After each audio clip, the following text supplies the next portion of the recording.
Sawa. 1 2 3 then go.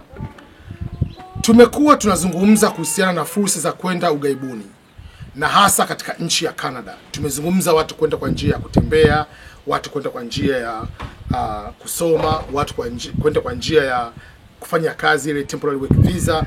Tumezungumzia watu kwenda moja kwa moja kama permanent resident kupitia express entry. Kuna watu wengine wanaenda kwa njia ya ndoa, kuna watu wanaenda kwa njia mbalimbali, ukimbizi na kadhalika. Lakini najua utaniuliza swali kwamba je, sasa kama mimi nimeshapata hiyo fursa, je, nauli ni kiasi gani? Gharama ya kununua tiketi ya ndege kutoka nchini kwangu mpaka Canada ni kiasi gani? Sasa hapa kuna vitu kadha vya kuviangalia. Lakini kitu kikubwa cha kwanza tunachoangalia ni majira, hali ya hewa. Kwamba je, unasafiri kipindi tunachokiita ni high season, kipindi cha summer. Kumbuka kipindi cha summer ambako ni watu wengi wanasafiri miezi ya 5 mpaka 8 pale.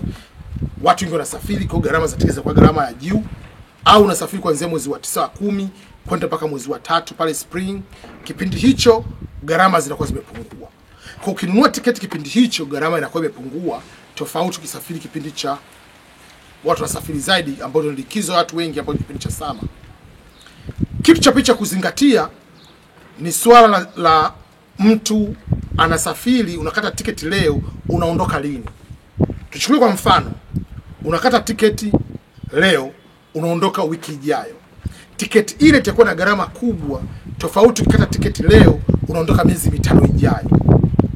Kwa hiyo ukinunua gharama ile pale inabadilika. Inakuwa ni ndogo au inakuwa ni kubwa kutokana na ule muda. Lakini vile vile wewe unatokea nchi gani? Kwa mfano, watu wanatokea wengi tunazungumza Kiswahili, watu wanatokea Afrika hasa ya Mashariki, huku Tanzania, Rwanda, Burundi, Uganda, Kongo. Kwa kwenda Canada itategemeana vile vile unaenda province gani, jimbo gani unalokwenda. Je, unaenda jimbo la mbali zaidi au karibu zaidi kana unapotokea wewe? Kwa hizo zinaangaliwa yenyewe. Airline gani unayotumia, kampuni gani ya ndege unayotumia? Unatumia Ethiopian Airline, unatumia Qatar, unatumia Turkish, unatumia Emirates, au unatumia Swiss Air, unatumia KLM. Shirika la ndege lenyewe linachangia katika mazingira na mele pale. Haya, kitu kingine kinategemeana vile vile, kuna factors ambazo zinaangaliwa zinginezo ambazo mtu makini.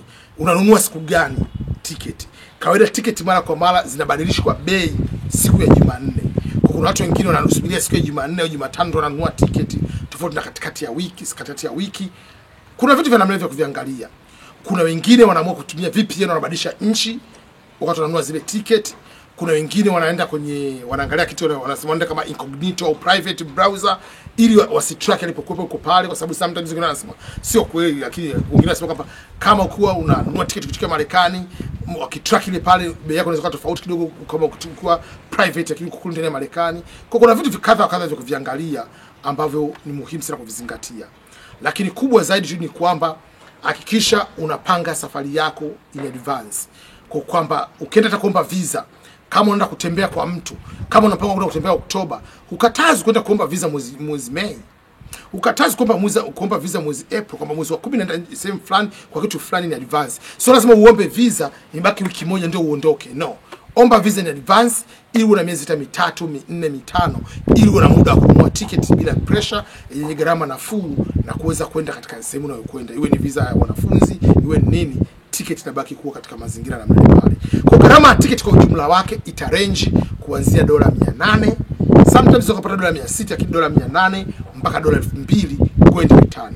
Nakumbuka mimi nishakununua tiketi kipindi fulani miezi 7 before ya safari yangu kutoka Marekani kuja Tanzania kwenda return kwa $650.